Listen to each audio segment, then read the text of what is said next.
Good day, I'm Theodore Henry, and this is your JIS News for Tuesday, April 9, 2024. $25 million has been allocated to truck water to drought-stricken areas of Hanover and Westland over the next 6 weeks.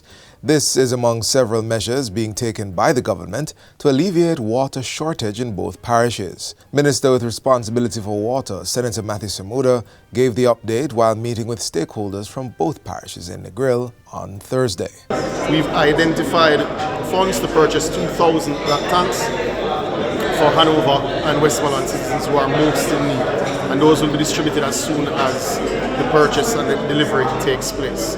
We also outlined the major capital works, which include lines from Martha Brain to St. James, which does benefit the Great River system because then you have less pressure on the Great River system for St. James.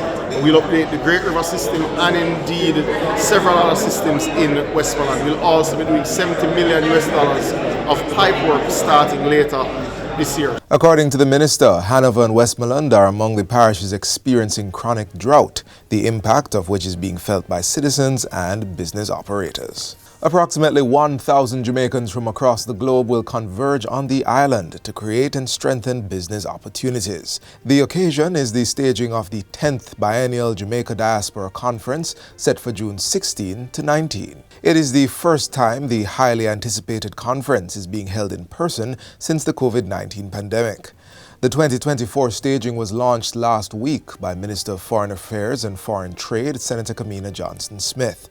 She says the conference affirms the importance of coming together to bring transformation to key areas of focus. Quite simply, at this conference, connections will be made. Partnerships will be born. Some will be strengthened. Business opportunities are going to be created. You have to be there to be a part of it all. The experience will be that much richer if you are on the ground. And for those of you who have come before, you know it's good. And this one is going to be better. This year's event will be held under the theme, United for Jamaica's Transformation, Fostering Peace, Productivity, and Youth Empowerment. Registration is now open.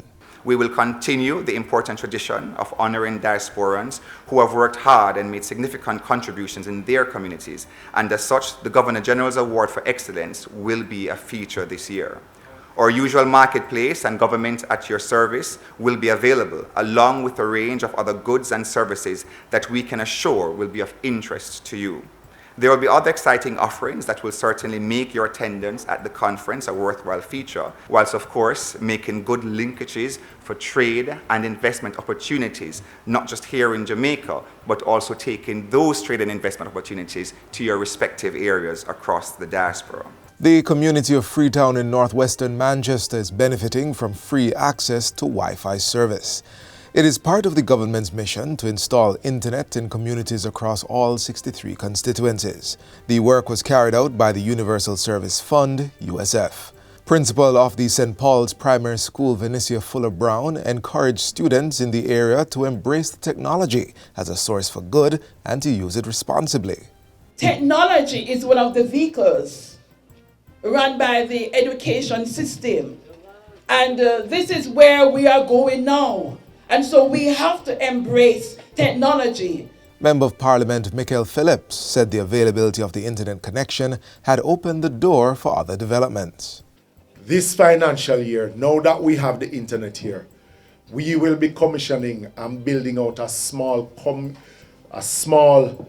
homework center, homework unit upstairs for the students. Filmmakers, animators, and creatives have until April 28 to apply for grants and loan funding to complete productions. However, applications for film festivals, market attendance, marketing and distribution, as well as production rebates will be accepted on a rolling basis for the rest of the year. The financing support is being drawn from a pool of $1 billion under the Jamaica Screen Development Initiative, JSDI. It's an initiative of the government to strengthen the local film industry with the support to complete projects across various stages of development. The aim is to provide opportunities for new, emerging, and established talent behind the camera, equipping them to create more high-quality Jamaican content capable of competing in the global market. It is being led by the Jamaica Promotions Corporation, JAMPRO, and the Jamaica Film Commission.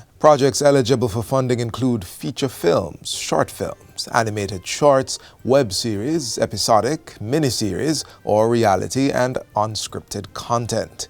Persons can apply online via dobusinessjamaica.com/Jamaica Screen Development Initiative. And finally, the Ministry of Tourism continues to provide market support to affiliated businesses through its linkages network. At the 9th staging of the Speed Networking Initiative held recently in Montego Bay, various local and overseas tourism entities and suppliers were able to forge new partnerships and expand existing ones. Permanent Secretary in the Ministry, Jennifer Griffith, says it continues to have a significant impact on businesses in the sector. She reveals that since 2016, the event has generated approximately $1 billion for small and medium tourism enterprises. Participation each year has been consistently high because the Speed Networking event delivers. Each year, after each event, the Linkages Network conducts a survey, and each time, the results have been so encouraging that we begin to plan for the next year. Take last year, for example, when we had a total of 140 sellers and buyers interacting in this space. 94% of hotels surveyed said that they were satisfied with the products presented to them. Equally, 80% of tourism suppliers reported receiving business leads as a result of participating in our Speed Networking event. Regular attendee Crystal Ann Thompson testified to the expansion of her hair and skincare business to the overseas market. Today we have over 50 products. Today we distribute island-wide in all the parishes, and thank you so much.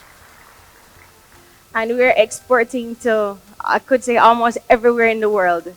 We have been reaching far places in the world, and I have to say it started right here. It started right here to get bigger, to get much larger than us, to the point where happiness is a small word. And that's it for JIS News today. I'm Theodore Henry. Thanks for watching.